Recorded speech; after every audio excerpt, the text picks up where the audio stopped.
Inilah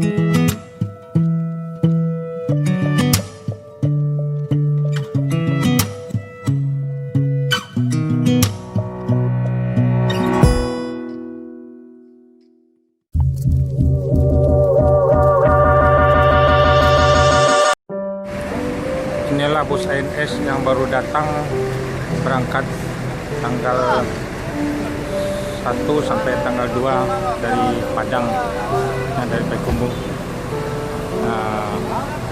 Sudah sampai jam 2.30 sampai di terminal Pondok Pinang Lebak Bulus Jakarta, berangkat tanggal 1 sampai tanggal 2 di Jakarta.